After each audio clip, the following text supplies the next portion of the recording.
Hi, everyone, and welcome back to the Making Milestones podcast. I hope everyone who was celebrating had happy holidays, despite all the sad things going on in the world. And yeah, I said in my last podcast that if I thought of some new things that I would add to my year recap, and I'm kind of going to do that, but today's podcast I more want to make about like my intentions going into 2024, in addition to stuff that I learned this year, and just kind of how I want to continue on and continue growing as a person in the new year, and just some general thoughts on that, and hopefully stuff that will resonate with other people who might be in like a transitional period of their life and might be wanting to make some healthier changes for their mental health and just like their self-image and so on and so forth going into 2024. So that's what this podcast is going to be about. If you're looking for a more horsey podcast, this will have some horse things in it, but it's going to be a lot more general. So if that's what you're after on my podcast, you might want to skip over it, and I'll do a horsey topic that's more in-depth horse-related stuff in the new year.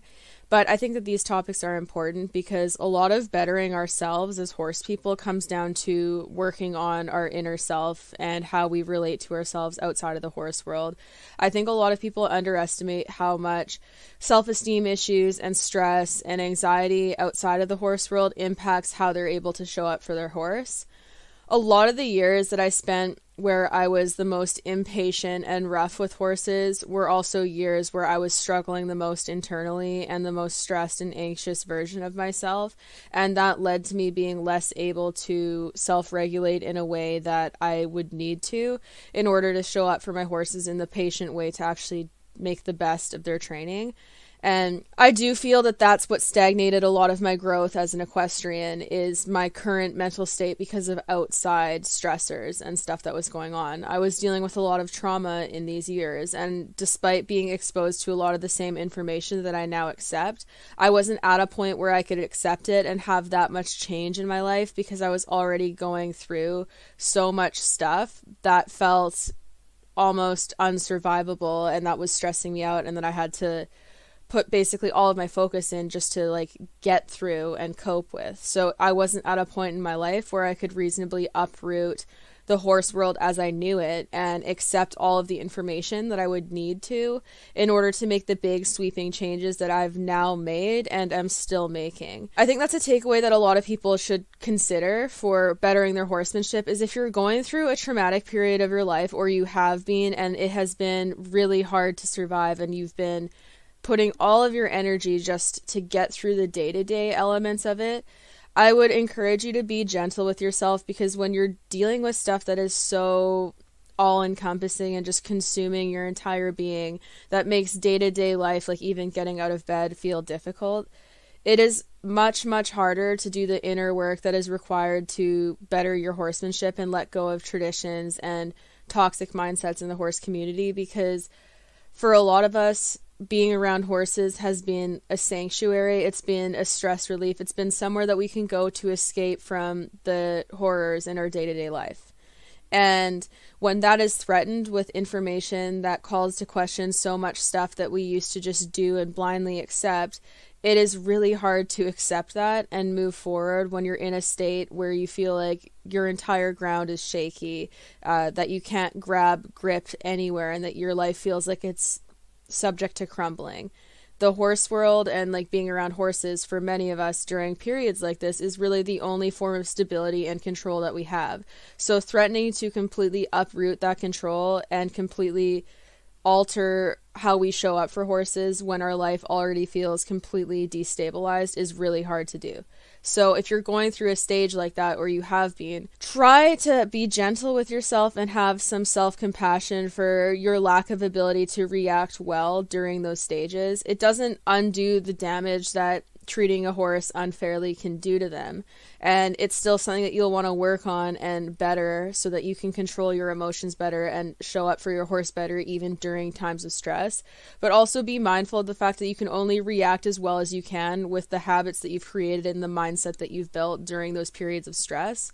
And if you haven't built healthier mindsets and healthier self-perception before times of stress, it's way harder to apply those during times of stress and kind of let go of old habits. So that's a lot of what we're actually going to be discussing in this podcast, is just like a perspective change, and I guess like the general societal belief that like it's disingenuous to change and that it's fake to change and that you can't just become a whole new person, which is something that I honestly used to believe in, but I think that's a very toxic mindset, and I'm going to get further into it. But before we get into the main discussion, I do kind of want to plug myself again, because again, these podcasts I film for free. I don't get paid for them. I don't put ads on them, and so I have to plug the stuff where I can make money. So for anyone who's interested in supporting the podcast and getting more in-depth tutorials and training help, or joining in on monthly Q&As, you can subscribe to my Patreon for as little as $1 a month. That's patreon.com, patreon.com/SDEquus, SDEQUUS. I'll put that link down below in the description of this podcast as well. That's a great way to support my work month to month without having it be a major commitment in terms of financials. I also have a website where I upload a lot of my webinars and tutorials if you want to just buy one-off learning materials, and that's milestoneequestrian.ca. I'll also leave that link down below in the description. And then I also have my shop page where I sell equestrian apparel and horse bridles and treat bags and some other things. You can check that out at shopmilestoneeq.com. That's shopmilestoneeq.com. And I just released some winter base layers in new colors, and they're currently on sale. And I also have a lot of other stuff that I'm trying to clear out to make more space in my storage area for my products. So you can check all of that out at the links down below in the description of this podcast. And thank you all for your support of this podcast and your support of my work in general. But let's just jump into the topic. Something that I think isn't discussed enough online and isn't kind of painted out in the open as much online is like, even without trauma, there's a pretty substantial transitional period a lot of people will start to go through from their early 20s to their late 20s, more so than what you would predict. Like when I was younger, wouldn't have predicted that I'd see as much change in my personhood as I have as I've gotten older, and I would have probably looked at people who have underwent that change and be like, oh, they're so fake, they're just doing this for attention, it's all like a social media ploy, there's no way they've changed that much. But really, that judgment would have been coming from a place of bitterness within myself, because I haven't underwent that change. And when you're watching people change to be a happier, lighter version of themselves, where they're less judgmental, they're less negative, and they're more uplifted and happy and self-accepting, it can be really hard to watch when you don't feel that way about yourself. It can feel like a personal attack when you don't feel that way about yourself, and then you project that onto the people who have undergone that change. But really, there's such a big shift from your early 20s to your mid to late 20s, and it can result in big changes in who you are as a person. And the sad thing about this is that it can take you away from people that you initially would have resonated with in your late teens to early 20s, and who you might have been friends with for years. It might end up severing those ties that you have grown so comfortable with and that you've had around for years, and that can be really sad, and it can be part of a grieving process. But ultimately, when you're growing and changing as a person, you're going to outgrow people, and you're going to realize who you have in your life that has always been around to support and uplift you even as you change as a person, and who you have in your life who was more a friendship of convenience, where they would have you around when it was convenient for them and when it served them, and for like the easier, lighter, more fun things, not the dealing with the trauma and helping your friend through hard circumstances. They'd have you around for the easy times, but they wouldn't be there for the hard ones. And then naturally, when you start growing and changing as a person, you're going to outgrow people like that, and you're going to end up cutting ties with people who don't serve your future growth and don't make you as happy as you could be as a person. And that's part of the growing and changing process, where you're really kind of picking quality over quantity, like having less friends, but having friends that uplift and make you feel good about yourself and who will be there for you in your times of need is far better than having a really big group of people, but having no closeness so that you feel alone even in a crowded room. And that's something that I've noticed as I've gotten older. For me, it started happening earlier, before my mid-20s, in part due to the fact that I was working so much. And when I was working at the racetrack and I had to be getting up at 6 a.m. every morning and driving into, or I had to be there at 6 a.m. every morning, I should say. I was getting up at like 4:30 a.m. and I'd have to drive into the city to go work. Like, naturally, that kind of tanked my party life and going out and staying up late and drinking with friends, because if I did go out and drink, I would literally still be too drunk to drive in the morning. So of course I wasn't doing that. And since I stopped going out to these things, what I did notice is I stopped getting invited to stuff, which kind of hurt my feelings, because even if they didn't think I was going to come, getting the invite is nice. But anyways, that naturally kind of started the process of me pulling away from certain types of friends and not being included anymore. And that was really hard for me to accept initially, but now it's something where it's like, you know, like I'm not even interested in doing those things as much anymore, not to the extent that some people are. Like partying and drinking is not very fun for me anymore. I would rather have like appetizer nights and just like sit down and sip wine and talk to friends about topics that are meaningful to us. And that's kind of where my interests are now. So initially it was hard for me because I felt really excluded and left out, and it brought out a lot of the unhealed wounds within me, where my value system for myself was largely dependent on how other people viewed me. And that made it really hard to accept it when I started to be distanced from people that were important to me in high school. And it took me a number of years to kind of accept that. And I guess for people, like I know a lot of people in their early 20s follow me, or like who are coming out of their teens and graduating high school. And I guess the biggest piece of advice that I could give all of you is that we often overestimate the importance of high school friends. And like, I don't mean this with everybody. If you have a friend you've been friends with since elementary school or high school who has been there for you through thick and thin, and whose friendship is not dependent on you going out and partying with them all the time or spending tons of time with them, and they're your friend regardless of how often you stay in contact. That is a valuable friend that you have kept despite the growth periods throughout life, and those friends are great. I'm more so referencing the friends that have friendships that are largely contingent on your ability to show up to things that on the surface are very superficial and aren't necessarily reciprocating the friendship. So what I mean by this is that we're really young and our world is so much smaller in elementary school and high school, and we fixate on things that aren't as important in the grand scheme of life.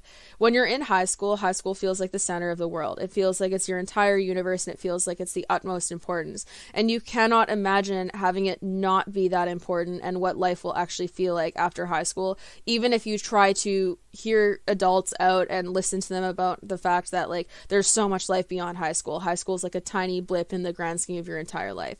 It feels all encompassing and all consuming and just so important when you are in the thick of things. And because of that, I find that the friends that you make in high school and the people you grow close to in high school and the people that you are around throughout the trauma that is high school, they start to hold a greater importance than what they'll actually carry out throughout your entire life. Like the people who you were friends with in high school, you value their opinions more, and when you start to drift away from them or when they cut ties with you, it can hurt a lot more than it should. And similarly, people who were viewed as like popular and who had loud voices in high school and who were respected in high school for whatever reason, their opinions of you can feel more important than what they actually should. And then what this leads to is that when you naturally drift away from types of people within high school, you can feel a lot more lost and hurt, despite the fact that for years, many of these people have contributed nothing to your life. They haven't contributed actively to your happiness. They haven't been there for you when you've needed it. They haven't been wanting to learn about the person you're becoming and talk about things that matter. On the surface, a lot of those friendships are superficial and they're rooted in partying and the things that you do together rather than who you each are as a person. And then when those friendships naturally fizzle out, you can feel very hurt by it because you might have valued that friendship more than they have, and you might take it as a personal affront and a statement of who you are as a person, when really it's just a friendship that lacked depth and that only felt important because you created that friendship during a period of your life where your life was so much smaller and you had so many less connections and so many less things of value in your life that they felt like they were a much larger part of your life than they actually were. And then even as you grow and change and build your world to be larger, you still carry on the feelings of importance that that person held to you because of how big they were in your life during the period of time that you befriended them. And that can make it really hard to let go of friendships that don't actually serve you. So I would encourage people who have friendships in their life where they feel like they are doing all of the heavy lifting and where you feel like you're not listened to or heard and where you feel lonely even when you're around people. Even if you're afraid of being alone, keep in mind that being lonely when you're with yourself is going to be preferable than being lonely with the same people that you keep around despite how they make you feel for the rest of your life. Being lonely with yourself allows you a period of self-growth and to reflect and work on yourself and to really focus on what your priorities in life are. And then you can take that growth and find people who align more closely with you and have a smaller group of friends maybe, but a more fulfilling group of friends who really speak to your soul. And that is so much more preferable than being lonely in a crowded room of people that you try to connect with, but that it's never enough, that it's a very superficial connection and it never actually makes you feel good. And oftentimes when you leave these interactions with these people, you feel more empty than you did going into them. And it's just sad because you want so badly for there to be a bigger connection, but that's not the case. So for people who are in that transitional period of their life, I would encourage you to welcome the loneliness. And I say this as someone who for a lot of my life has been very codependent and has been struggling with being alone. It's very empowering to realize that despite how sad and dark it can feel and how lonely it can feel, to take yourself out of the crowd and focus on yourself, to realize that you can survive that and come through it and become a better person and feel more in touch with yourself, even in periods of great darkness and loneliness. It's super empowering, and I would say, like, it's made me feel better about myself. It's made me realize that when people leave my life, I don't have to crumble because they left. They're not the foundation that my life is built on. I built my foundation. So when people leave, it might temporarily dismantle some of the structures that I've built, but it doesn't have to be permanent. And even people you really love, when they leave, it can be devastating when they have left. But ultimately, the smaller repeated devastations that you have when you have someone in your life that is taking more from you than what they are giving, and they're hurting you and they're not valuing their feelings, those smaller hurts on a repeated basis over the course of months or years, when you add them up, the hurt is going to be way more persistent and all-consuming than the deep hurt you feel when you finally decide to cut ties, and you feel that hurt all at once, yes. So it feels more all-consuming, but it's not going to be on a repeated basis. You're going to heal and move on from such hurt, and then they don't have as much power and control over you anymore, and you can find someone who aligns better with your values and cares more about your feelings, and then you don't have to deal with those smaller, more repeated hurts, and in the long run, it's better. Going into 2024, wow, like, the time has flown by. I still feel like I'm in 2020. Going into 2023, I've been focusing a lot more on self-growth, and, like, for the first time in my life, I'm not really prioritizing, like, finding a relationship and, like, finding my person and stuff when that's been a priority of mine for years. Like, I've been in and out of relationships for a lot of years, and I haven't really been in the dating field much, honestly, at all. And it's kind of weird to be single going into it at a time where I would have thought that I'd be, like, gearing up to get engaged or whatever, but I don't really have any interest in having a relationship that doesn't serve me. What I'm hoping is that, like, the right person will eventually come along organically, and I'll know that they're the right person because of how differently it feels. But right now my focus is working on myself and bettering myself and learning to find home within my body and my soul more so than what I have been able to have in previous years. And that's kind of the energy that I'm looking to bring into 2024 and continuing to better myself and change.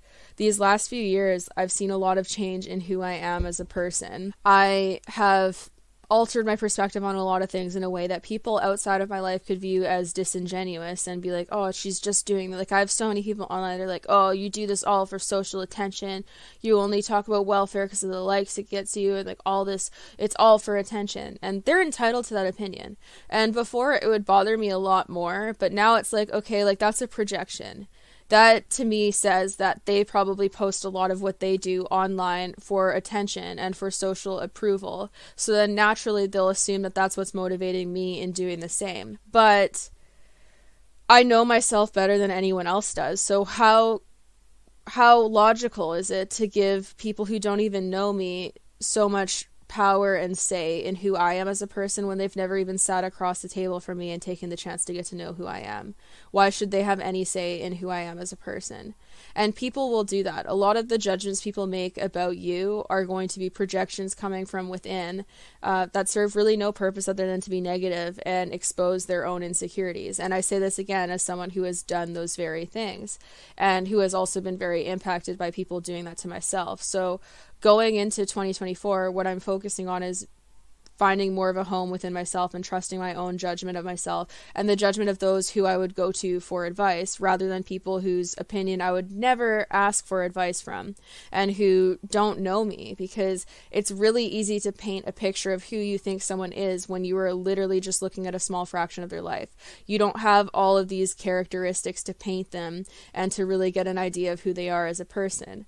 And even with people who are objectively bad people and who engage in a lot of negativity and who deliberately try to hurt people, there is never just like one side of someone. And this isn't to completely absolve them of the hurt that they cause. But even people who cause hurt and who have done mean, malicious things, they're not only a malicious person. That's not the only side of them. They have different sides of them where they can be kind and nice and forgiving to certain types of people. They just don't necessarily offer that side to everyone. So there's always good and bad within everyone, and I think the mindset that the world has where you either have to be one or the other is very problematic, because it doesn't allow for the level of growth that people can experience, and it leads people to having one or a handful of interactions with someone that may be good or unpleasant, and I'm assuming that that's the whole of what that person is, and assuming that even though they might have interacted with that person 10 years ago, that they have to be the same person, especially when you're young and you're growing and you're mentally maturing and your brain is developing. Like, you're going to see a lot of change, and the assumption that people are always who they were in a moment that you met them when they could have been at the worst part of their life is inherently unfair, in my opinion. There's people in my life that I wouldn't allow back in my life, but I'm open to the idea of them growing and changing and becoming better people, and quite frankly, I hope that they do.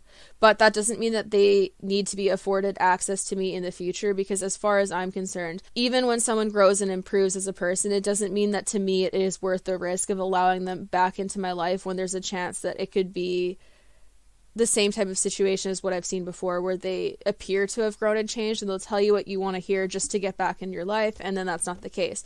However, that doesn't mean that I hope that they stay lacking in growth and negative and unhappy for life. I appreciate everyone's ability to grow and change and become better people, even if I don't want to have them back in my life, and even if I won't have trust in them, because that's just a boundary that I set for my own mental health, and it says nothing about who they are as a person. So this societal view that people can't grow and change and really become different people completely ignores the fact that there's life-changing circumstances that can happen, and there's dark periods of life that people can be going through that render them unable to experience the type of growth that they may need to have because they're so consumed about what's going on in the immediate present. When we assume that people can't have that level of change, not only does it make us way more pessimistic and negative about perspectives in life because we assume that there's no ability for change, but it also causes us to hold on to a level of disdain and hatred that doesn't serve us either. Hating someone and wishing ill on them and letting your anger towards them fester and just be ever present in who you are as a person doesn't really serve anyone at all, especially not yourself, because all it does is make you angrier and angrier with someone over time, someone you're not even interacting with, someone who doesn't even necessarily know about your anger, and you're letting that anger grow and build over time when they haven't actually done anything to add to how you feel about it. Processing emotions is important, but I think that there is a line that needs to be drawn between being hateful and angry, because being angry is justified when someone has hurt you, but eventually you do need to let go of that anger and move on. Being hateful to the point where you allow that anger to fester and become something really ugly, all that does is hurt you in the long run, and it causes you to expend precious mental energy to someone who does not deserve it. Regardless of whether it is positive, happy energy or angry, negative energy, you're still sending that person energy that they don't deserve, that they're not deserving of. So the best thing you can do for people that have hurt you is to just move on and have them be so irrelevant in your life that when you think about them, it's fleeting, and you can still be upset with how they hurt you, but you don't allow it to all consume your soul and fester in a way that harms you. That's something that I think everyone should honestly work on. It has been something that I've been working on too, because there's people who I've had bad interactions with, and I want to cling on to that bad interaction and assume that they're the same. But when it's been years later, it's not fair to do that. If it's fairly recent, I can safely assume that they've probably not done the amount of inner work that they would need to do for me to consider them to be allowed into my life again, or for me to even want to consider that they're a nicer person. And that's fine. Like, I don't have to believe that everyone's a nicer person, but it also doesn't mean that my perspective of them is the correct one. When you have an interaction with someone for years and you just assume that they're the exact same person and have undergone no change when they haven't provided evidence of that, then that's where it becomes unfair, because that's a sign that you've allowed your anger to fester and become something quite ugly, where you've created this entire narrative in your head that basically immortalizes someone as a bad person for years and years to come, even if your bad interaction with them happened when they were very young and naive. The kind of mindset that I try to approach these things with is like, how would I want people to perceive me? Like, if they had a bad interaction with me when I was like 16, 17, 18, or early 20s, when I was young, and when I would have been at a point in my life where I was very volatile and upset and had a hard time controlling my emotions to the extent that I've learned to today, would I want them to be willing to give me another chance, even if just to believe that perhaps I could have changed? They don't need to allow me in their life, but they just open the door to the fact that I might have be a different person now than I was when they last met me. And the answer is yes, I would want people to do that. So I try to do that with other people. And this is also something that I've been trying to practice online, even when I've had people who have, for years, like, I'll remember certain handles and certain people online because of the amount of dedication that they have given to sending me hate.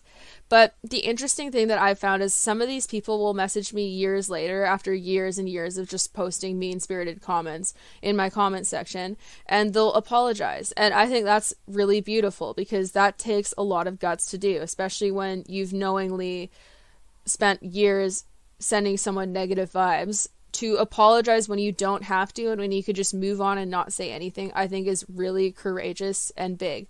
And that's been something that has altered my perspective of people, to see that, like, even when you have no part in their life other than being an online personality, people can change to the point where they feel they owe you an apology when actually they really don't. Like, they don't need to give it. They could just move on with their life and change, and they don't have to say that to me, but they do anyways. And I think that is so cool. And I'm kind of getting off topic from the point of, like, talking about my intentions for 2024 and kind of reflecting more on the last year, but I think this type of stuff is important. So this is the mindset that I try to have, where it's like, even when people have wronged me, I can look on with forgiveness and hope that they will make needed changes.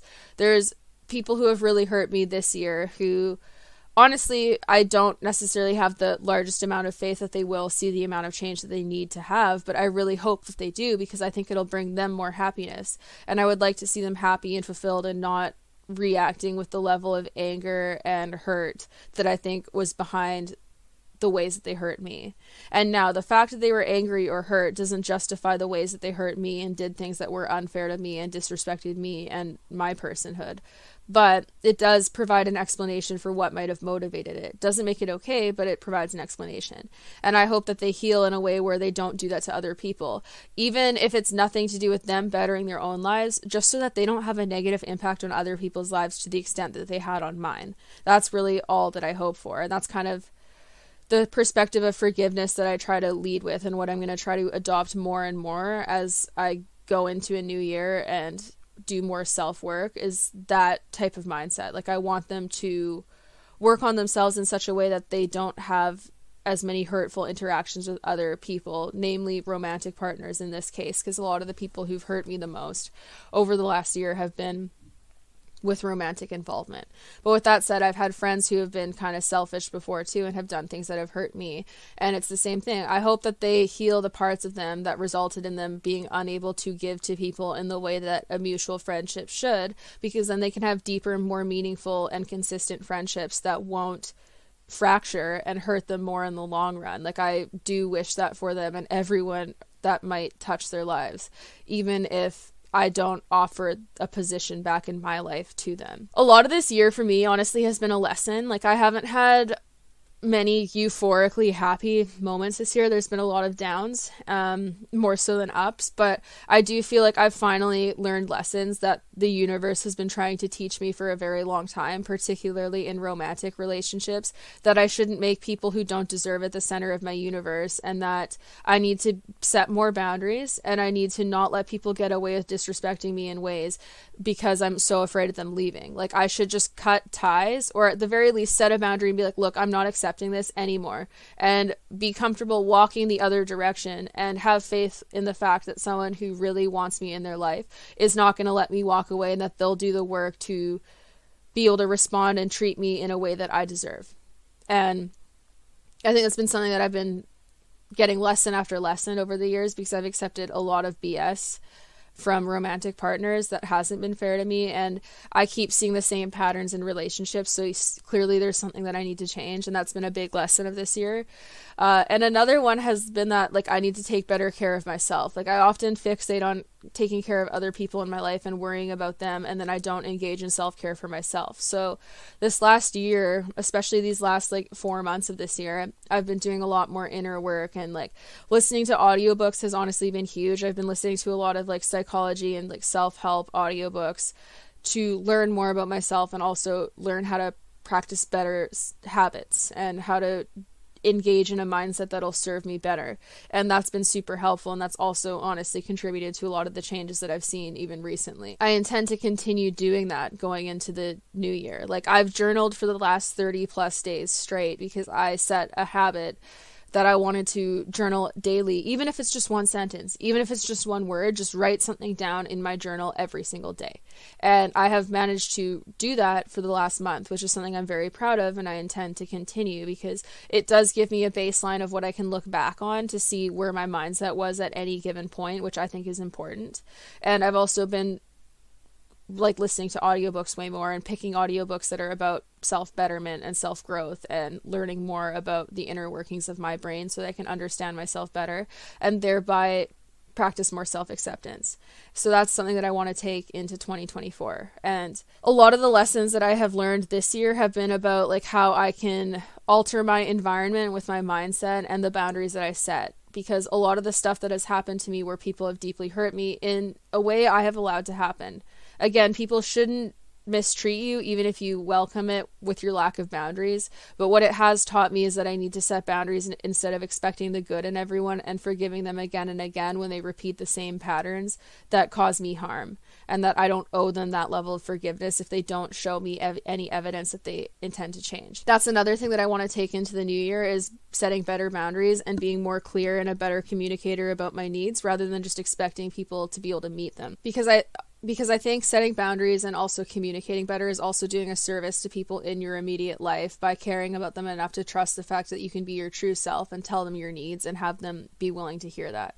And that's something I'm going to try to practice more. Another thing that I want to take into 2024 is that I'm really going to try to practice being more vulnerable and starting to go out of my comfort zone socially, and try to become more extroverted and just do more things that scare me, but learn through that process to be less worried about embarrassing myself and how people will think of me, especially in the public eye, more so than online, because this is something that I struggle with, being a person in real life, especially in crowds. I'm not comfortable doing things in fear of how people will judge me. Dancing is a great example. I will dance on my own in the comfort of my own house, but I'm afraid to dance even at clubs and or bars or areas or parties where people are dancing, because I'm so worried about getting judged. And then it ruins my enjoyment of that moment. I can't listen to music in the same way. And then I also still worry about getting judged for not dancing enough and for looking like I'm having no fun and just standing there. What I would like to do is get to the point where I can just behave how feels right to me in that moment when I'm listening to music or doing whatever, without worrying about who is watching me on the outside. Because internally I look at stuff like that, and it's if you're standing at a party or a club or a concert or wherever, watching someone dance and judging them for how they are dancing and just being negative and making fun of them in your head or to your friends or whatever, then you're the problem in that situation. That is if that's how you're going to concerts to have fun, is just by judging other people and being kind of negative towards them. That says way more about people like that than it does about those dancing and having fun in the moment. So why would I even care about the opinion of someone like that? And obviously that's easier said than done because I do care enough to alter my behavior and mask to avoid the perceived judgment. I need to get more comfortable with not worrying about that, because also a lot of these people I'm never going to see again in my life. Like, if I make a total ass of myself and embarrass myself, like I trip over my own feet, or I dance really poorly or whatever, or I say something stupid, a lot of these people I'm never going to see again. And while that moment will be embarrassing, like, they'll probably forget about it. Someone not that long ago asked me, like, how many embarrassing moments from other people embarrassing themselves do you remember over the years? And to answer that question, very few. There's very few that I actually remember because they haven't been an integral part of my life. So the same can be said in most cases for stuff that you do to embarrass yourself. Most of the people who witness it aren't going to remember it for years to come. And most of the people in the crowds of like where you are, they're not thinking about you to the extent that you think they are, because like we live so within ourselves that we assume that everyone is judging us and thinking about us more than they actually are. And in some cases they might be, but it doesn't happen as commonly as we think. And even if they are judging, I think the way we should look at it is at least I'm not like that. Like, I'm not spending my time judging someone who's doing completely harmless things for no reason. It's one thing to judge people for doing things that are malicious and harmful to other beings, but when they're doing things solely to just serve their own soul and enjoy themselves, then it's more to be said about the person judging than the person who's doing whatever it is to enjoy themselves. So learning how to unmask more and developing more of a personal voice is something that I want to do going forward into 2024 more, because I think it'll make me happier. And if I do it slowly and slowly edge myself out of my comfort zone, what I'm hoping is eventually I'll just be a less anxious person who's less fixated on worrying about what people say and do or what they're thinking about me, because the more I edge out of that comfort zone and do things that scare me and have nothing bad happen, hopefully the more comfortable I'll become with doing them, because I've managed to do that online, in that I unmask a lot more online, and I've gotten way more outspoken online. I've gotten way more comfortable in front of a camera, sheerly out of practice. And having good and bad things happen and overcoming them and not letting them consume me. I've gotten better and more comfortable at doing these things just because I have practiced them. And I'm hoping that in person I can learn how to do that. So I'm trying to go out and do more social events, because I've honestly been quite antisocial, like, since COVID and beyond. Obviously COVID is still a thing now, but I'm meaning like since the lockdowns and beyond. Like, my social skills have deteriorated in non-business settings, in settings where I'm just there to enjoy and have fun. And like I said, I'm also very inexperienced in the dating field because I haven't dated very much, and that is also a huge source of stress for me. But at the end of the day, I'm like, do I want to date someone who's going to judge me for being my natural self? Like, do I want to date someone who have to be someone I'm not just to get their acceptance? No. So then with that logic, why do I care if they judge me? If I'm myself and they judge me for it, what I'm doing is I'm weeding out the very type of people that I don't want to have in my life. And again, easier said than done, because it still kind of sucks and it can impact your self-esteem to have people judge you for things that are a part of who you are. But then it also creates an environment of people who truly deserve to share your space and who will make you feel really good about yourself.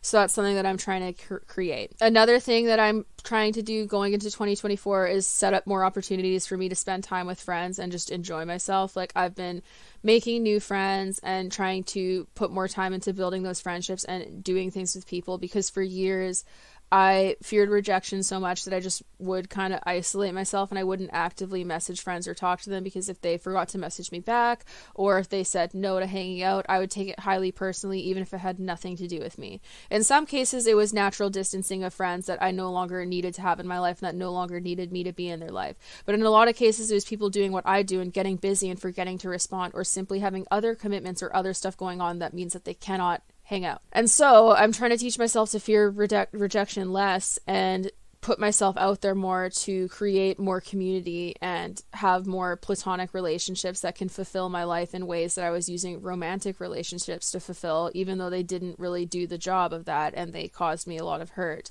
while isolating me from friends who have always been there for me as a result. And I've made a few new friends this year, which is awesome, like even just in recent years. For those of you who feel like you need to expand your friend group, I recommend downloading Bumble BFF, because you can meet people that are also looking for friends who might be new to the area, or like me, might work from home and be in a situation where it's difficult to meet new people. And that's a really good way to connect with like-minded people that you might get along with really well. There's a couple of really cool people that I've met on there so far that I've really enjoyed getting together with and meeting, and that I intend to hang out with again. And that's been a huge bonus to my mental health, because it's allowed me to expand my friend circle and find friends outside of the initial circle that I built, so that I have more variety in my life and more people that can meet different needs, because it's also inherently unfair to expect a few or even like a single person in your life to meet all of your needs. So having friends that serve different purposes to you and that fulfill you in different ways is important, because not everyone can fulfill your needs in the way that you might need. And also you should be good at fulfilling your own needs to an extent and be comfortable within yourself. That should be the ultimate goal. But sometimes friends don't have the bandwidth to serve your needs and be there for you in ways that you might need. So building that group of friends so that you have different people who you can go to in times of need, and different people that you can support in their times of need, is important, I think. So that's another goal going into 2024 from things that I've learned this year. And I've been trying to make more of an effort to do these things and not just like lose myself to a relationship. I need to retain my personhood, even in a romantic relationship, instead of giving them the keys to my self-esteem and my emotional stability and how I value myself, and also like my time and my schedule. Like I need to still leave time for self-care and friends, and not just be so consumed by how much I like someone romantically that I completely just lose myself in the process. And that's something that I really want to maintain throughout 2024. And I also think it'll attract me to healthier types of people. That's the eventual goal, because right now it's really not a priority to me. Like, of course, if I met someone who's absolutely amazing, I wouldn't be like, oh, nah, I'm not prioritizing a relationship right now. I'd want to get to know them. But right now it's like for the first time in a very, very long time, I'm so put off of just being in a relationship that I'm not actively pursuing that. I'm more pursuing my career and my personal self-development and doing things that I like, and trying to find out who I am myself outside of a relationship. And I think I really needed that. And it honestly sucks that I had to go through the amount of trauma that I did to get to this conclusion, but clearly I needed that much of a kick to finally be like, whoa, and like sit myself on my ass and be like, okay, I need to do something different. And if this resonates with you, honestly, I would love to know, because like I try to be transparent and talk about these things in hopes that I can reach people who are feeling similar ways, because like it's really easy to paint a certain picture on social media and like make it seem like you have it all together, because a lot of the times we're sharing our highlight reel, or we're talking about stuff that's not directly about ourselves and what's going on in our personal lives. And it can lead people to believe that everyone has it way more together than they actually do. I'm convinced that like everyone is faking it till they make it, and a lot of people pretend to be a lot more okay and sure of things than they actually are. And if we were just more honest about how out of control we felt sometimes, or how sad we felt sometimes, or how bad our mental health was sometimes, I think it would open the doors for other people to feel more accepted and not hide those things as much. So that's why I try to be as transparent as I can be on my profiles, and vulnerable where I can be on my profiles, within reason, because sometimes for me, I need to protect myself from the potential hurt that can come with online comments if I'm in a really vulnerable state. But I always try to talk about these things after, so that I can hopefully resonate with people who are in similar circumstances in your life. Anyways, I looked up this list of questions of stuff to kind of reflect on the year and like plan for next year. Kind of cheesy, but I think that it's interesting. One of them is, what is the most important lesson you've learned this year? I think the most important lesson I've learned this year is that at the end of the day, I'm always going to have myself, and that's one constant in this world, is that I'll always be within myself and me as a person. So I have to learn how to love myself and find comfort and resilience within myself without relying as much on other people. Building community and having community connections is important, but ultimately like yourself, and learning how to love yourself and be your true authentic self and learn how to be happy from within yourself is really important. And that's something that I haven't prioritized enough over the years, and that's something that I intend to continue to prioritize going forward. Another one is, what did you do for your career growth? I talked about this in my last podcast, but I think the most exciting thing was continuing to build movement towards like improving horse welfare, and then joining the Alliance for Horse Welfare and Sport and helping them co-found it. And I'm really excited about where that's going to lead and what our plans are for the future with that. And that's something that I think was big for my career growth, taking it a little bit out of my comfort zone and expanding to something very new. And then, of course, expanding my store and my brand has been huge. It's been a huge learning curve because I am not a business person, and it's also very hard to be the only person that's running basically everything, with the exception of sometimes. So that's been a big learning curve, and it's been something that I've been slowly learning how to get better at, and that I am proud of. That is something that I think that I want to continue to do too, is become a better business person and eventually get to the point where I can hire other employees to help me with stuff that's really stressing me out at this point, and take care of my employees and pay them well and help them achieve the things that they deserve in life, while allowing myself to have a little bit of a breather. And I'm hoping that this year of 2024 will be a year that I can get to that point to have more consistent employees.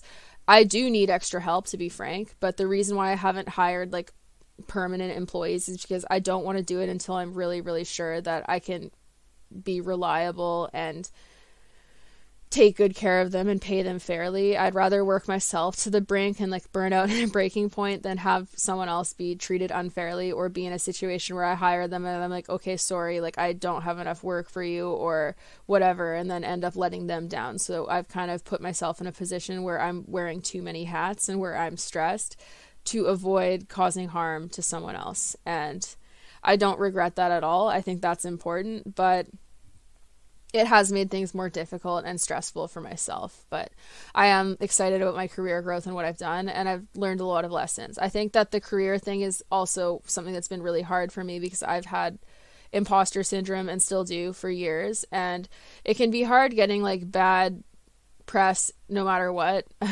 And you're never going to make everyone happy. So that's been a learning curve as well, where it's been like a big impact to my self-esteem if I ever get like emails where people are like upset with me. And like most people have been so nice that even if they are upset about something, and like we deal with it and try to make sure everyone's happy. But that's been hard for me, and that's also partly why I do, for my own mental health, eventually want to hire someone out to handle emails and some of those other stuff, because then it's going to be less impactful to my mental health. And what I also need to practice too is setting more firm boundaries with when I reply to emails and so on and so forth, because there's this idea that you should be permanently accessible in the online age, especially if people see you posting on your other social medias. But what I've been telling myself, and what other people need to keep in mind too with any small business or any person they're trying to reach, is that work hours are different from what people choose to do in their personal time. I could post all over, even on my business pages, in my personal time if that's how I want to spend it, but that doesn't mean that my time is entitled to other people to respond to them after business hours.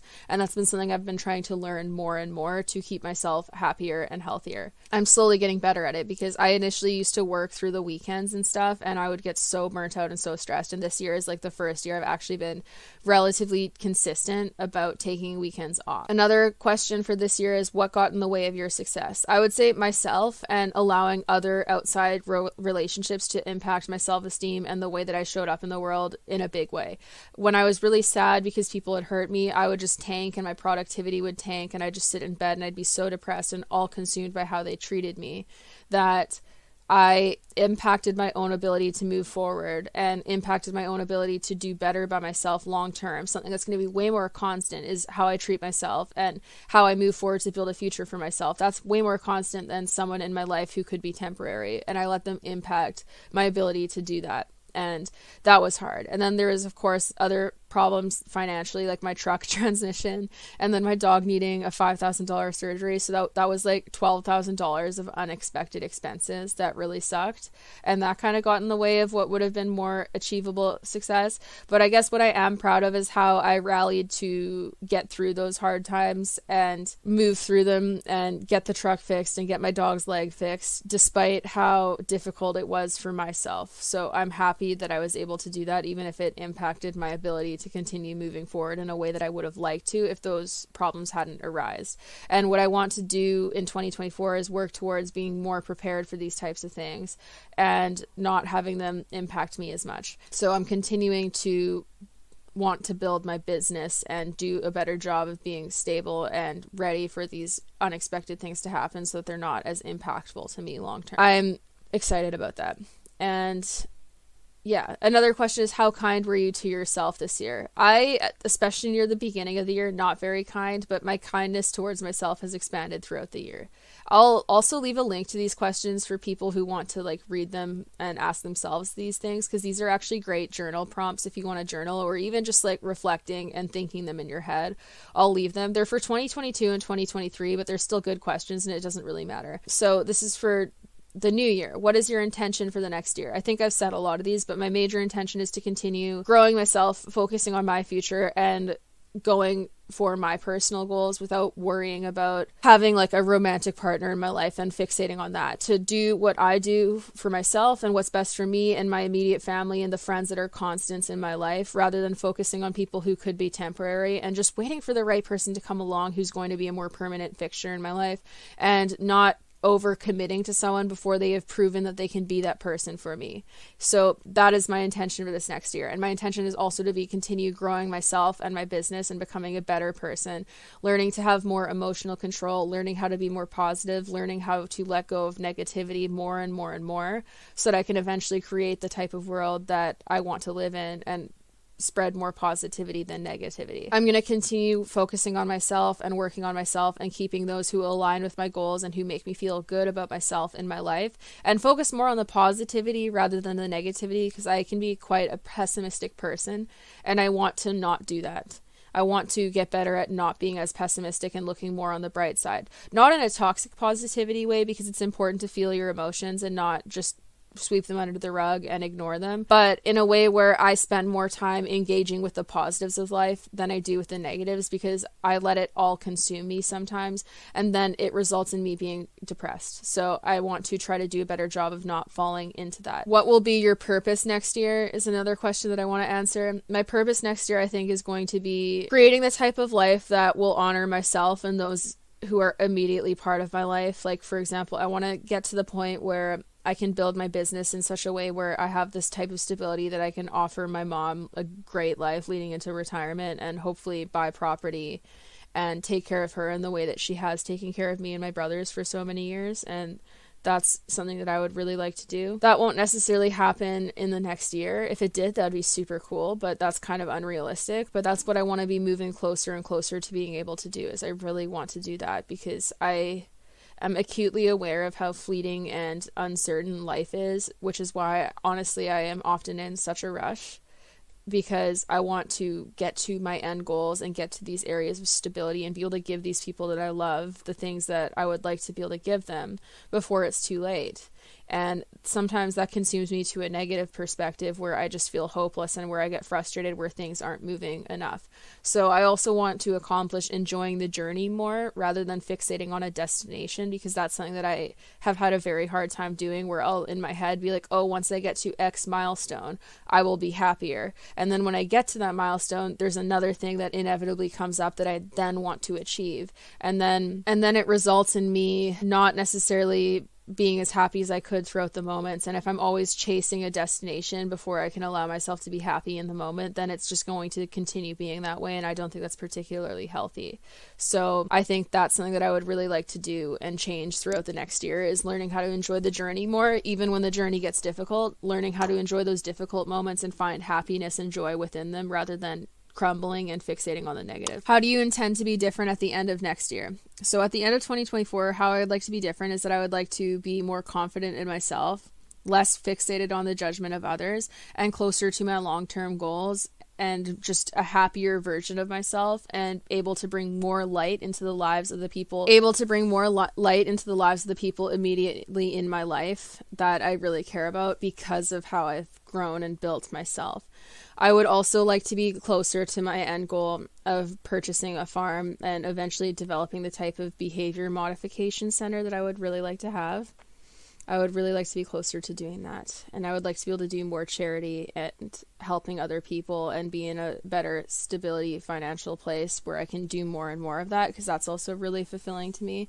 And I think that giving back is really important as you start to do better. So that's something that I would really like to do. And then another thing too that I would like to be closer to accomplishing, like, and I've said this before in other podcasts, like, I would really like to eventually have my own farm, because I think that's the only way to feasibly set up the type of thing that I have a vision for, to modify identify severe behavioral problems in horses and also do like full body and behavioral and mental rehabs for horses. But I would also like to eventually move towards the point where I can help people in that as well, particularly addictions treatment. I would love to do an addictions treatment center where I, of course, hire professionals that are professionals in the field of treating addictions, but then also pair people who are staying at these centers with horses to work with them and kind of bond with them, and pair them with horses who are troubled that they can then heal and hopefully heal themselves through, because horses have been so important to helping me heal myself. In order to do that, it would need to be set up in a way where a lot of the work they could do would be through protected contact so that it would be safe for everyone. But that's something that I'd really like to do, because a big problem we have here in Canada and in BC is that there's not enough publicly funded addictions treatment centers, and they're very, very expensive. So eventually I'd like to open one where people can go to even if they don't have money, because that was something that we ran into a lot when we were trying to help my brother get treatment for his addiction, is that a lot of the treatment centers were not publicly funded, or the ones that did have public funding only had like 1 to 2 beds per session to offer to people who couldn't afford to just pay out of pocket. And when you're paying out of pocket, it can be like $10,000 to like $30,000 a month, which is crazy. And of course, people who are in a very vulnerable state where they're having a hard time surviving and where they don't necessarily have family that can help them financially or family that can afford to help them financially, that makes getting treatment almost like unbelievable, impossible. And that's really sad for people who would otherwise want to seek treatment if the only thing preventing them from doing so is the lack of ability to afford that. So that's my long-term goal that I would really like to have happen. Probably won't happen in the next year unless I literally win the lottery, but I would like to be able to kind of plan for that in the near-ish future and move towards that while I'm still young and healthy, and because I just really want to have the stability of having my own place and my own little sanctuary. And that's something I've wanted since I was a child, which is, I know, a weird lifelong dream to just have a house or a farm in this case, but it's something that I really, really want to have. So my accomplishments that I want to like work towards are largely related to that. And I think the self-growth and self-perspective and working on myself is a huge part of that. What personal qualities do you want to strengthen? So a personal quality that I would like to strengthen is my self-perspective, my resilience, my patience, and my ability to look on the positive side, and also emotional control. Like, I want to get less bothered by things that are trivial and less bothered by the way other people perceive me and less worried about that. So that is something that I would like to work. Who do you want to become next year? This is the last question from this list that I'll answer, but there's tons of them if you want to reflect on these. I think these are actually great questions. I want to become someone that like younger me would be proud of and continue working towards to becoming the type of person that is positive and can see the positive value and like qualities in people even when they're being hurtful and negative to me, and someone who looks on with forgiveness and positivity rather than focusing on the negative, and has the ability to see the best in people even when they're showing you your worst side, and just looking on with more compassion rather than responding with frustration or anger when people are saying or doing hurtful things because of whatever is happening within. I think that would be a really good place to work towards, but that takes a lot of self-control and a lot of inner work, and that's something that I intend to work on more and be better about, because I haven't been good at it in the past. I can react impulsively sometimes, and I can react emotionally sometimes, and I'd like to be better at kind of controlling that and learning how to cope with my emotions without having them outwardly be visible in the same way, or letting people create an emotional reaction out of me when that's probably what they're. So yeah, that's what I would really like to have. Ultimately, like, this year has been a big year of growth for me, and like, I mean, a lot of these last few years have been huge areas of growth where I've had really big shifts in perspectives over the years that have kind of changed the trajectory of my life, and this is another year of doing that, just less so in like the horse way, because the last couple of years prior to this one, they changed my trajectory and how I wanted to show up for horses and like the way that I wanted to be in the horse world and like my goals in the horse world, whereas this year is more about kind of changing my personal trajectory and my self-image and how I want to show up in relationships and stuff that's more personal to me rather than like career wise and horse industry wise. And it's been a really good thing, but like what it means is that like I've become like I'm a completely different person now than I was even at the beginning of this year or 2 years ago or 3 years ago. Like, I've become such a different person that it's like unrecognizable. So a area where I need to kind of be more forgiving with myself is that the amount of change that I've seen in my person has made me like a way different person than what I used to be. And a lot of the people who I used to have in my life that I no longer am friends with, they haven't had that amount of change in their lives and in their personhood. So it's only natural that I might not no longer align with like what they were looking for in a friend because of how much I've changed. And I think that's something that I need to be more gentle with myself for, is that I've become a different person. And if people can't see me through the ever-changing versions of myself, that's totally fine. And I can just keep the people around that can do that. And ultimately, if people don't believe that I've undergone the change that I have, and they still have this narrative in my head of who I am based off of who I was when they last knew me, that is their prerogative. That has nothing to do with me. I can't control how other people perceive me. I can't control how they choose to envision me. And a lot of times the way that they choose to do that comes from within. And that's something that I need to not get as flustered over. If people don't believe that I've changed, or they believe that my motivations and intentions for certain behaviors are different than what I actually know that they are, I need to be so confident of who I am within that how other people choose to view me and the way that I go about things, or why I do them, or what my intentions are, or who I am as a person, doesn't impact me, because that's totally their business. That has everything to do with them and nothing to do with me. And I shouldn't be valuing my level of inner work and the change that I've seen based off of whether or not other people see it as real. That has nothing to do with me. And I encourage other people to do the same. Like, obviously the way you treat other people matters, and you want to have good relationships, and we don't want to be living a life where we're going around hurting people intentionally without care for their feelings. However, we do have to keep in mind that like we also aren't completely responsible for other people's feelings. Like, you being your true and authentic self and talking about your visions for your life and your future and your belief systems, when it's about you and what you see, like, other people don't have to align with and agree with that, but they can't tell you that your words making them uncomfortable are a reason why you shouldn't speak them, especially when they aren't harmful words in themselves. A lot of the things that I post about horse welfare can be hurtful to people who might not have the same vision for welfare that I do, or who might engage in the practices that I don't support. And they are entitled to feeling that way. But at the same time, they need to have enough confidence in their choices for their horse and their inner voice that what I say and how I feel on my own pages doesn't impact them to the point where they feel compelled to obsessively watch what I post, or leave like hundreds of comments about how wrong I am, or essentially be looking for me to agree with them and offer them my approval so that they can move on from that. And regardless of how people feel about horsemanship or what their viewpoint is, I encourage everyone to have enough confidence in their horsemanship that the way someone else sees horsemanship being doesn't impact you to your core, because it shouldn't. And we shouldn't be letting other people's viewpoints impact our emotions to the point where it makes us feel lesser than, and where it absolutely tanks how we feel about ourselves, regardless of the reason. Because if it is happening, then that's an opportunity to ask ourselves, why are we insecure in the care that we provide for our horses if we feel that it is sufficient, and if we feel that we're doing our best? Why are we allowing someone else's narrative to completely derail how we feel about ourselves when we know the full truth of our horse's care?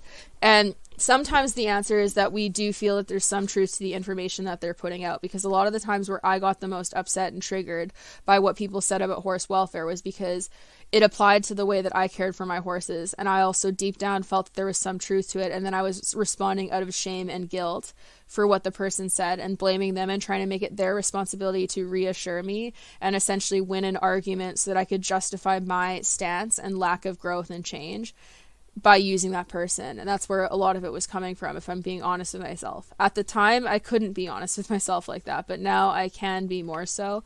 And that's largely what was driving those reactions. And I was doing the best that I could at that time with like the level of growth that I had seen, but it did impact my self-esteem to a degree that I shouldn't have allowed it to. And also to a degree that wasn't these people's fault. Like, especially when they make generalized generic posts that aren't about me, but I made them about myself and took it personally because I was insecure. Like, I still remember there is a time that Jill Jet Eventing posted about whip use and how it was always aversive, which now I would say is generally speaking true. However, technically speaking, you could train a horse to target a whip and train a horse to respond to a whip through positive reinforcement if you're not using it in the traditional sense. But traditionally, yes, they are used aversively. And that post made me mad. And I argued in the comment section to try to make myself feel better and justify my position of not considering her opinion, and made it about me and about what she said and saying how unfair it was, when really it was about how what she said made me feel, and made me feel insecure and inadequate over views that I held, because I wasn't at a point where I was ready to accept what she was actually saying. And I did this to a lot of people who were promoting positive reinforcement before I deeply dove into it, and it was all coming from within. It had actually nothing to do with what they were saying, because now I have the capacity to read what people are saying, and maybe not fully agree with it, but recognize the fact that it's like, okay, they're entitled to their opinion and I'm entitled to mine. I can share my opinion with them, but I shouldn't be reliant on feeling good about myself and my opinion based off of whether or not they approve of my opinion, and where I essentially have to win an argument in order to feel good about myself. And that's something that I encourage everyone to get to the point of doing. Don't let other people's narratives impact you to the point where you feel the need to get their approval or win an argument against them in order to feel good about yourself. Don't let people's narratives impact you to such a point where they make you so upset that you can't let go of it, and where you need to then exude a lot of negative energy towards the people who's made you feel negative about yourself, and let that be consuming.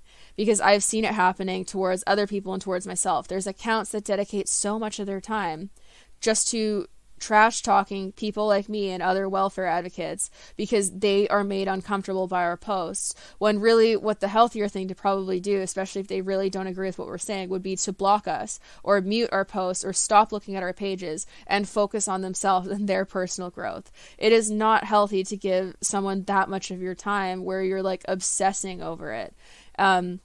Especially to a very negative point where you're feeling the need to personally attack someone else because they're making you feel bad about yourself. And within reason, because I would say that like with upper level riders in the FEI and stuff, like I fixate more on what they're doing and I will talk more about them. But it's more about their actions rather than like who they are as people. Like I don't really know anything about the people who are representing the FEI. My bone to pick is with their actions and their ability to influence lots of other people to do things that are inherently bad. Even welfare work that is extreme, at its core, it's not really influencing people to do really bad things, in my opinion. And it's about policy change. So it really depends on the way that you're going about it. But when it's personal attacks to tell someone how bad of a rider they are, or how bad of a person they are, or how stupid they are, and like just mocking them, then that's where it becomes really toxic. And if that's how they're making you feel, it's probably healthier to take your distance. And that's something that I'm trying to do more too, because that's something that I'm trying to practice more too, because habitually, like, I'll give negative commenters way too much of my time replying to them. Sometimes it's educational and I like doing it because then you can have a debate in the comment section that people who are on the fence can go and read and then kind of see where they stand and learn from it maybe. But a lot of times it's just probably better just to let them comment and say their piece and just ignore them because they don't deserve my time. And that's something that I do want to practice more going into 2024, is not giving negativity so much of my time and my focus, because I've been getting better at it, but I'm still not great at it. I want to be awesome at it. I want to be amazing at it. I want to be great at it. And anyways, that's kind of my year-end recap and my thought process and on things that I want to continue growing and changing and focusing on. I've adopted a lot more self-care techniques, and I've become more aware of areas where my self-care was lacking, and I've become more consistent on using self-care practices and doing things on a daily basis that I should be doing and holding myself more accountable. And I want to continue doing that into 2024, and I hope to do so. And I want to continue improving my horsemanship and ideally start working towards the point where I can start realizing more of my dreams, because admittedly, since I moved to a place that doesn't have an arena, I've been riding less and it has complicated things. And long term, I would love to have the ability to do more arena work and do more regular training sessions with horses without meeting the same types of hurdles that I meet because of the property that I live on. And I would ideally like to be able to put the money into fixing up a property and actually have that money be fixing up something that is my own, rather than putting thousands of dollars into keeping up a property and like upkeeping the area my horses live in, but not put so much money in that it actually lasts very long. but also be routinely having to fix up things that cost me money that I can't fix in a permanent way to the point where you'd want to put tens of thousands of dollars into it because you're not staying there. So that's really why I'm so fixated on moving towards getting my own property and doing that. And why it's so important to me, because I feel like it would be so worth the money and I could just put my entire life into preparing that. And again, I want to thank everyone who's supported me online, who like shares my content, who likes my content, who comments on it, who listens to this podcast, who shops at my store, who watches my YouTube videos. Like, if you look at my content in any way, like, you have helped me to be on the journey to realizing these dreams. And I mean this from the bottom of my heart, that I am so appreciative of it. And I want to continue getting to the point where I can be stable enough in my life and be gearing towards where I want to go in life so I can give other people opportunities and help them out financially and career-wise in ways that I would really like to be able to do, but that I'm prevented from doing because of where I am right now. Like, I would love to start taking on interns and helping them learn how to train and take care of them and be the type of person that offers opportunities that aren't just exploiting them for their free labor and not giving them real opportunities. Like, I'd really like to help people in that way, or also do like scholarships and bursaries towards riders to help them realize their dreams. But I need to get to a point where I'm much more stable, to the point where I can offer that at the level that I would like to. And everyone who's supported me is helping me get to that point, and I want to give back as much as I can the more I get to move up the ladder and be in a situation where I am getting closer to a stabilized future. And because honestly, I am at a very big disadvantage. Like, most people in Canada who are purchasing homes are doing so with parental help or coming from families who are already homeowners. My family doesn't own any property. We don't really have that, and we don't have the amount of savings you need to really make it possible to do that. So I have a lot of hurdles that I've had to jump over to get to where I am, and it's been very difficult, and I want to help it be easier for other people. That is my end goal, is to help other people be able to achieve these dreams without having to jump through as many hoops as I have and burn themselves out as much as I have and have it be as hard. I want to help them get there easier, and that is a really big goal of mine that I would so want. And everyone who supports my content and has been there for me over the years, even as I've gone through so many life changes and changes in personhood, has been helping me in that. And I really appreciate your support, because I'm a much different person now than who I was when I started putting content out there. Like, if you go look back at my old videos, honestly, it's really cringy to me. I don't like doing it. I am going to do a video where I reflect on my old riding eventually, but it is so hard for me to do because I hate it. It's really embarrassing to me, and I cringe. And like, I know it's a good thing, 'cause it shows the amount of growth that I've had, but it's really hard for me to do. Like, even listening back to my videos and hearing my voice makes me cringe. So I'm sure you can imagine how hard it is to do that when I'm saying things that I now vehemently disagree with and don't believe in. And yeah, the whole thing's hard, but that's the goal. So thank you again, everyone. If you're interested in ways to help support me and my work, I'll leave all the links that I mentioned at the beginning down below. And yeah, let me know if you listen to all of this, how it made you feel, if you relate to any of it. And I always like hearing about that. And if you're willing to like review my podcast on any of the streaming platforms you listen to, that's always much appreciated. And again, thank you all for your support, and I hope everyone has a very happy new year, and hopefully 2024 will bring more peace and stability for everyone worldwide.